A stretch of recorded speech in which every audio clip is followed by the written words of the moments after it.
This is the TJ Evans Show, and here's my uncle TJ Evans. What's going on out there? I'm your host TJ Evans with another episode of the TJ Evans Show. Y'all remember, do the social media thing, like this video, subscribe to the Rumble and the YouTube pages, Royal Family Studios, and also comment down below on what do you think about the topics that I'll be discussing today.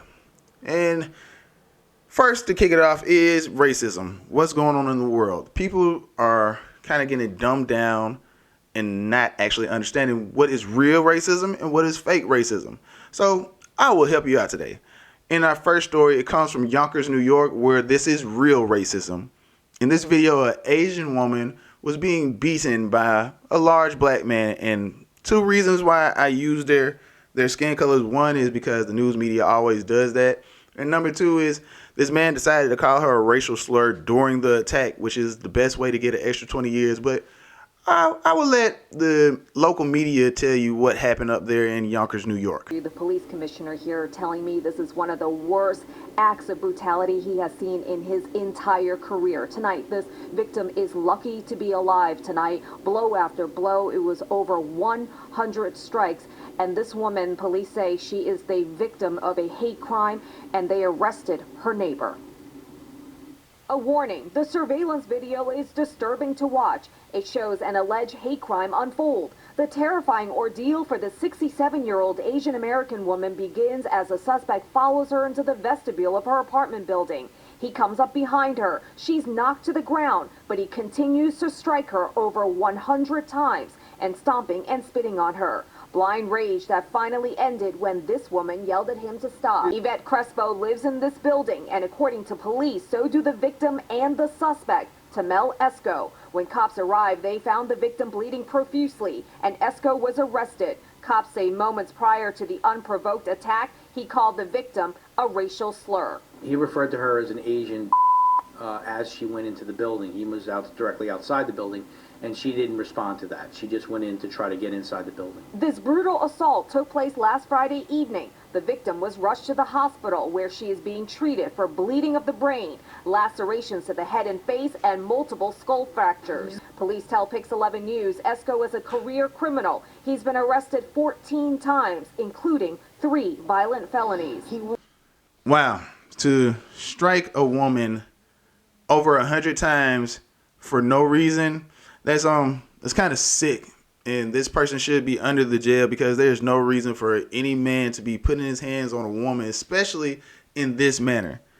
But it shows a lot about the Democratic policies that actually released individuals like this, because this man was not supposed to be on the street. And it shows about the governance in New York, because I believe this man was released under Andrew Cuomo. Thank God he's out of office, but it doesn't seem like anything in New York is getting any better, because hate crimes and attacks on Asians, also crime in general, is going up in New York. So that's really, really bad. And y'all should watch who y'all vote for. Sorry, New Yorkers, that y'all had to deal with that, but, you know, y'all picked them. Next story, we have Jussie Smollett, or Jussie Smollett, or Jussie, the actor from Empire who made up this whole racial attack and tried to start a race war in America. Yeah, well, he was sentenced to 150 days in prison, and this is how he reacted to it. I am not suicidal. That's what I was trying to say. Okay. I am not suicidal. Okay. I am not suicidal. I am innocent, and I am not suicidal. I'm going to let you know this right now. The only reason why he said that he is not going to kill himself, one, it could be a whole Sandra Bland thing. Number two, what I'm thinking is because of the whole Jeffrey Epstein situation, where Jeffrey Epstein was found in his cell being hung, and also his friend was also hung in the same manner. And I just want to say they were hung and didn't hang themselves, because everybody knows Jeffrey Epstein didn't kill himself. But I don't think that Jussie Smollett is that important to get hung. But I'm going to let it keep going.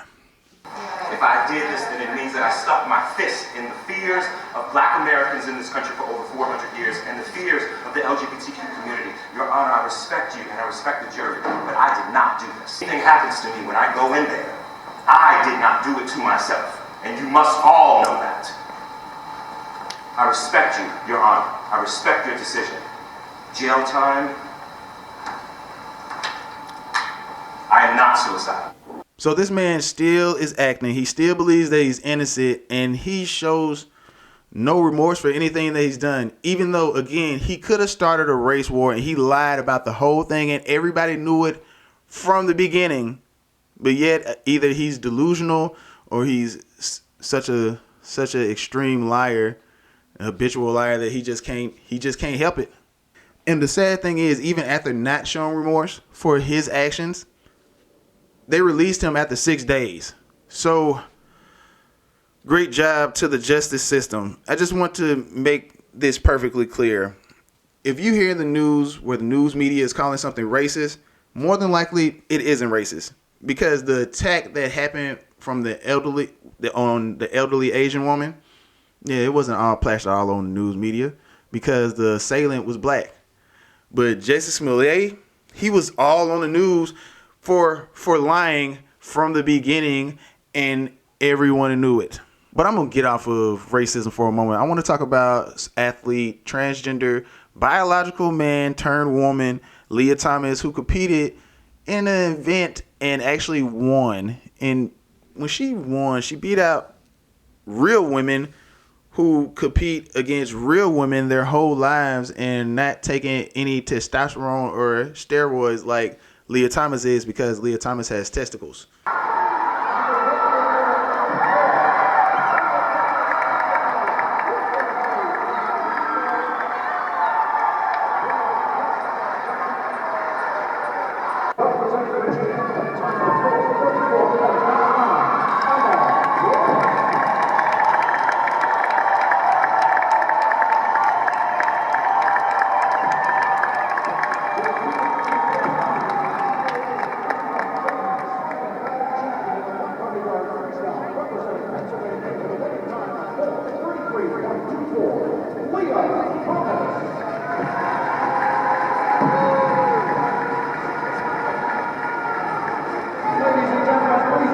Leah, how did that performance measure up to your expectations coming into this meet tonight? I didn't have a whole lot of expectations for this meet. I was just happy to be here, trying to race and compete as best as I could. You've undoubtedly been under the spotlight over the past few months. How have you been dealing with that and reasoning with everything? I try to ignore it as much as I can. I try to focus on my swimming, what I need to do to get ready for my races, and just try to block out everything else. What did that race mean to you? It means the world to be here, be with two of my best friends and teammates, and be able to compete. Honestly, that is a fitting reaction because there's no reason for a biological man to be competing against women. After this happened, Leah Thomas competed again and he placed 5th, which is a lie. I'm sorry. I really think that he threw that whole swim meet. There's no way that happened. I think he was just scared of the whole backlash that he received from the first meet when he beat out a former silver medalist from the Olympics. Just saying, doesn't make sense. Women stop competing against these men because it doesn't do anything to help your situation. But our last story is coming from North Carolina, where stuff makes perfect sense because this school decided to have a mock slavery auction on the baseball field. Now, I'm not saying that the school decided to do that, but this is what the news said about it. Old 8th grader here at J.S. Waters School. She says he's on the baseball team, and what happened all played out on the baseball field. This is the letter Chatham County School Superintendent Dr. Anthony Jackson sent to all parents Tuesday night, vaguely addressing what he referred to as recent incidents involving students using racially insensitive language and offensive imagery, something he said will not be tolerated. Yeah, it didn't give any details as to really what it was, just that they were kind of taking care of it or whatever. Some parents in the J.S. Waters School carpool line now finding out it was last week. Ashley Palmer says her son and his teammates were on the field at baseball practice when some of the white students carried out a mock slave auction. Palmer, writing on Facebook, his friend went for $350 and another student was the slave master because he knew how to handle them. Palmer tells ABC 11 as far as she knows, the baseball coach was unaware of what happened, but when she told administrators, the students involved were suspended for 1 day. Dr. Jackson, in his letter, said, "I want to be clear. Racist, homophobic, or otherwise hateful behavior or speech has no place in the Chatham County school system." We talk to our kids about that sort of thing, so, what's right or wrong and, how to treat people. A school district spokesperson would not confirm how many students were involved or what actions they'd taken. Palmer says administrators have now contacted her, expressing concern for families on the other side of the incident who say they're being targeted. Palmer telling ABC 11, "I'm empathetic with these individuals because there's children involved. However, I wish the concern for protection translated to the protection of our son as well." Palmer says she and her family are seeking legal action for what she referred to as assault and continuous harassment toward her son. Let this student and other students who suffered similar indignities be agents of change. The mother of another student says her child was bullied during the slave auction. I'm a mother who just had to explain to my son why being auctioned as a slave is unacceptable. This moment in my son's early life has already made him question playing the sport he loves with his friends. Now, personally, I'm on the fence about this story because, again, I told you the news media says there's some racist happening. More than likely, it's not happening. But if this really did happen, and from what people have said in the story, faculty was out there as well.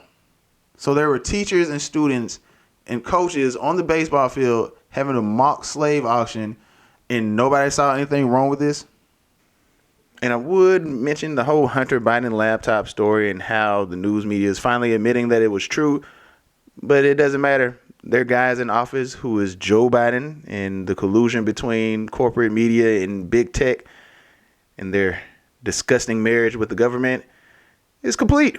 And y'all still trust them.